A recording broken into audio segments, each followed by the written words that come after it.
Okay, so it has been one calendar week for me with the iPhone Air. Also, before I get into this video, please excuse me. I have a cold right now, so if you hear my voice sound a little hoarse, some of you may not notice because it might be your first time watching my videos, but I apologize. I wanted to make this video as quick as possible because I'm gonna be honest with you. I've heard so many different conflicting reports about the iPhone Air, and I was so curious to the point that I actually bought a third phone. I have two phone lines that I use. I bought a third phone just to try this out, and I have to say, I'm keeping this phone. Just for a little background, I did an original video with my iPhone 17 Pro as well as the iPhone 17 Pro Max. After reviewing those, I got curious about this iPhone Air. If you don't know, this came out with the 17 line. I'm sure most of you clicking on this video know, but one thing I just have to say, look how thin this phone is. And I have been trying to downsize from the last generation. I had two 16 Max Pros and they got so cumbersome and annoying to carry that I found myself saying I wish I just had a smaller phone. So I knew when the 17 came out, I would at least have one smaller one, which is why I went with the 17 Pro. I am a heavy iPhone user for making content. I do film with this phone, I make B-roll with this phone, and I use it for overall just productivity as well. So I knew that I was gonna have at least one Pro model. I'm gonna tell you why I love this phone. Is it a perfect phone? Absolutely not. One thing I will say is if you fit under certain types of categories or criteria, I think you'll also love this phone too. But I have to start off by saying this. This phone is unequivocally not for everyone. There are a lot of things that people will find annoying if they had this as their only phone, which I'm gonna go through today. First of all, we already talked about this, I already touched on it, but the form factor, you can see again, I love holding this thing up to the screen, just showing you how thin this is. And just for reference, this is the iPhone 17 Pro Max next to it, just how much thinner that it is. The first thing that I'll talk about is that form factor. The screen size is a little bit bigger than the 17, and I just love the way that it feels holding this phone. It's just so nice to hold this when I'm working out, when I'm walking, when I'm doing errands. I find myself carrying this phone in my hand. And now when I go back to holding this phone, I'm always like, man, this phone is huge. And this is just a regular 17 Pro. So the form factor of it is amazing. Some people prefer the larger screens or the larger phones. I used to be a person that said if I could just use my iPad as a cell phone, I would. I always wanted a larger form factor, but if you're looking to downsize, this thing fits in your pocket. You forget it's there half the time, and people have already touched on this part. I know a lot of people get scared about this phone being able to bend. I've messed with it a pretty good amount. It's not going to bend. I know there was one video that someone did on YouTube that they actually have to get something like a machine to break this thing. It will take a lot. I've had it in my pocket, in my back pocket. I've sat down in my car or at the movies with it, and it has absolutely not bent one time, which has been great. Now, the other thing about this phone as opposed to the Pro models, you can see the back of this. This is a lot different than that ceramic back that they have in the other ones, and this is the only one I feel like still feels like an iPhone in my hand. I don't have that weird feeling or the two-tone, which I do really like. It only comes in a couple of colors, but I don't mind that. I always love to have a black iPhone, and then you can pop a case on this if you want to. Personally, I'm not gonna put a case on this phone.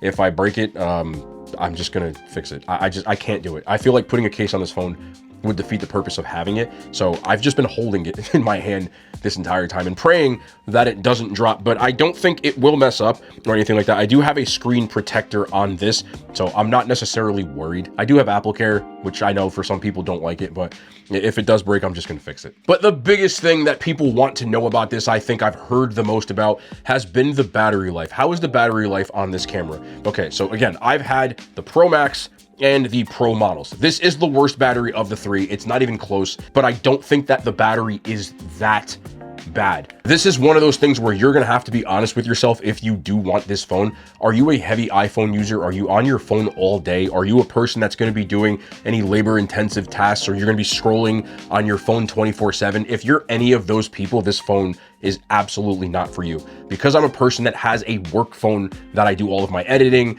and all of my videos and everything on, I'm not necessarily worried about the battery phone because I only use this really to communicate with friends or family or the occasional scrolling and things like that, which is what I think this phone is for. It's not for people who are on their phone or using their phone all day, unless you're gonna have one of those batteries. Now, I know Apple has sold that $99 battery, which I bought just so I could test the damn thing out, and we'll talk about that in a second. But I used this phone all day yesterday, and I wanted to see what the battery life was like, because I usually do charge my phone.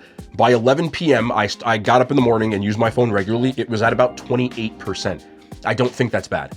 For me, like I said, I use it to talk, I use it to scroll, I use it when I'm working out. If I'm on the treadmill, I will actually have my phone on the entire time, but I don't do anything like video or anything like productivity with it. It's just regular usage, and I don't think that's bad. I think that it's comparable to the other iPhone 16, not the Pro model, but the 16 and beyond battery. So I don't really care about the battery life, but if, again, I'm saying this for other people, if you're a person who does anything like that, it will kill your battery. You're gonna have to charge it all the time. But if you're a person who's at your desk all day, or you have a charger around you all day, or you plug it in your car, these phones do charge pretty fast, and I don't think it will hurt you that much. The other thing that I wanted to talk about was the camera. I actually shot some B-roll with this camera just to see. The biggest thing is that obviously the Pro models have the 3 cameras, so you'll be able to zoom in and punch into 8 times, and then you'll be able to punch out to the 0.5 of that ultra wide. This has 1 time and 2 time zoom. That's it. It's got a little bit of a punch in, but nothing more than that. But as far as this camera goes, it's still a very good camera. It's the same camera that's in the other ones without those extra ones in. And I don't think the picture looks that bad in this. I'm gonna throw some B-roll and you can look at right here. This is all filmed with this iPhone Air. I've been doing some and even using it in my videos when I just wanted to test it out. I don't really think it's that bad as long as you're not doing anything where you really want to go zoom in really heavy or out. Does this camera get hot? It gets no hotter than my 16 Pro Max did in my hand. Again, I'm holding it and I'm watching, I've watched some YouTube on this, which I'll talk about in a second because I want to talk about the speakers as well. So I don't think it necessarily gets that hot, but when it charges is when I notice that it gets hot the most. If you're a person also who wants to use this for web browsing or more TikToks or YouTube videos and you're coming from another phone model, this only has 1 speaker as opposed to the 2. It's noticeably tinny. So if you can't tell by the decor behind me or the Colonel chilling right here, I'm at KFC. They brought back their original honey barbecue sauce. So if you can't tell by the decor behind me or the Colonel chilling right here, I'm at KFC. They brought back their original honey barbecue sauce. But I don't use that anyway because most of the time when I'm watching anything on this phone, I will be using my headphones. I have AirPods that I walk around with.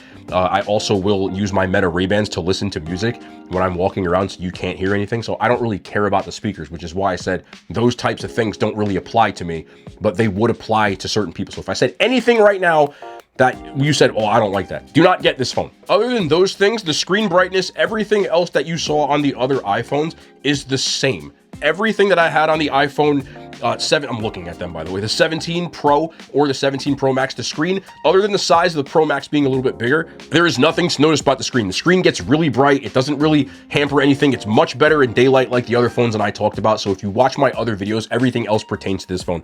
What you're gonna have to say when it comes to this is almost like they had to take some things out in order to make that small form factor, and it's not for everybody. This is like a Ferrari or a sports car of a phone in my opinion. So you don't got 4 seats, you're not gonna have some of those things, but the performance and everything else is pretty much there, and they just had to take some things out in order to make this light and lean and mean. So if you're looking for a small form factor and everything else, especially people like me who have 2 phones, you don't really care about the battery life, or you have a charger around you at all times, I do think you'll like this phone. Now, it does cost more than the iPhone 17, so if you're looking for bang for your buck, I've said this in my other video and I'm gonna say it again. The iPhone 17, if you want a new model, is 100% your play. You have your Pro models for people who are more intensive users, and then you have your lean and mean model for people who want a smaller form factor and are willing to sacrifice some of the things like I said. But I do want to talk about one more thing because I'm a person who loves chargers. I wanted to talk about this iPhone Apple charger, and I do have a bunch of other ones that I want to go through as well. So this is the Apple charger. You can see I just put it on. It has one little light on the bottom, and that's it. This will turn green when it's being used or turn red when it's not. This charger does not get hot, but I'm gonna be honest with you, I actually don't like this charger at all. I think it's the worst of any of the chargers that I tried out. I tried each charger for a day or two just to see what it would work with. First of all, it only charges your phone to up to 65%, which isn't the worst thing in the world because you're only really putting it on when you need it or throughout the day. So it's not like an 100% charger, but it's really slim and it's really compact. So it's not really meant for that. There's a couple of other things that I really can't stand about this charger. One, it only fits on this phone. So if you buy this $100 charger, this MagSafe charger, and you try to put it on any of these other phones, it actually does not fit on any of them. It won't charge, it won't do anything, it won't stick. It just doesn't work on any other phone besides the iPhone Air. So you're paying $100 just for this. If you change your phone or anything else, this thing becomes a paperweight, which I really just dislike a lot.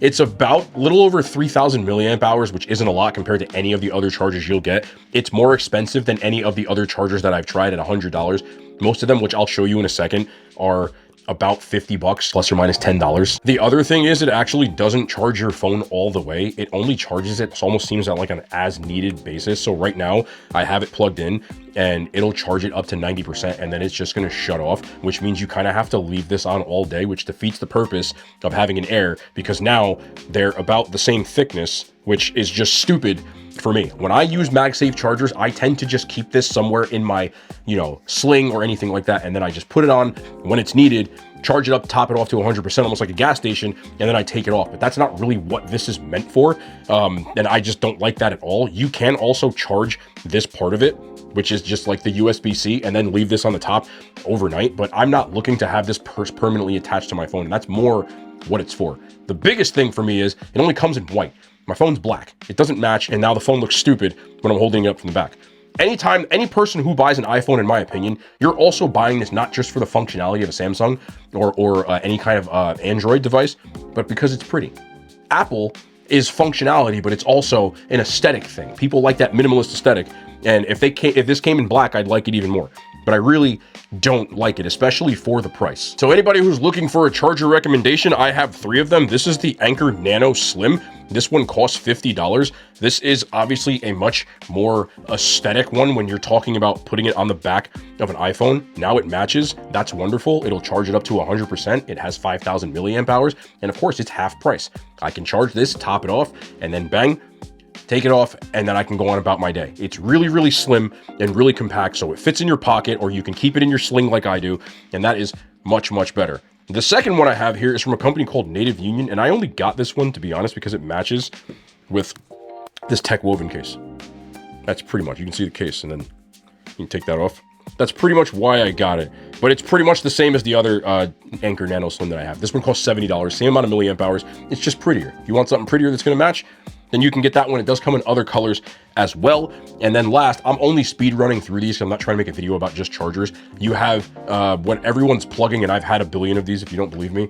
I do have one in Basecamp orange, and then I have one in black, but these are the Ridge MagSafe chargers. This is the chunkiest one out of all of them, but it is 10,000 milliamp hours, so it is obviously going to be a lot thicker, but you'll be able to use this to charge a lot more things, because you not just have the USB-C or the MagSafe that will charge if you turn this charger on, but you can see I just turned the charger on, so now we're charging.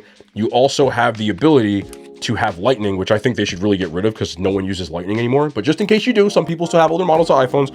You also still have the USB-C on here as well, so you can charge anything else that you want to at the same time. I've used this to charge my camera and you name it. So this is a little bit chunkier, but a little bit better. Also MagSafe, and it comes in a bunch of different colors that Ridge has, so I do like this charger. If I'm picking any of these, if you want something more universal for everything, I would get this Ridge one, 10,000 milliamp hours. This is you can catch them on sale for 50 bucks, but usually they're like $60 to $70. I always wait till they have sales and I catch them for like 50 bucks. That's why I have 2 of them, because I love matching. You probably can't tell I like to match things, but I would go with this Anker one. It's the cheapest and most durable of the ones I've had so far, and you can use it with any of them, so I really like it. Overall, I think this is a great phone. I keep telling people, like, how do you like the Air? I love this thing.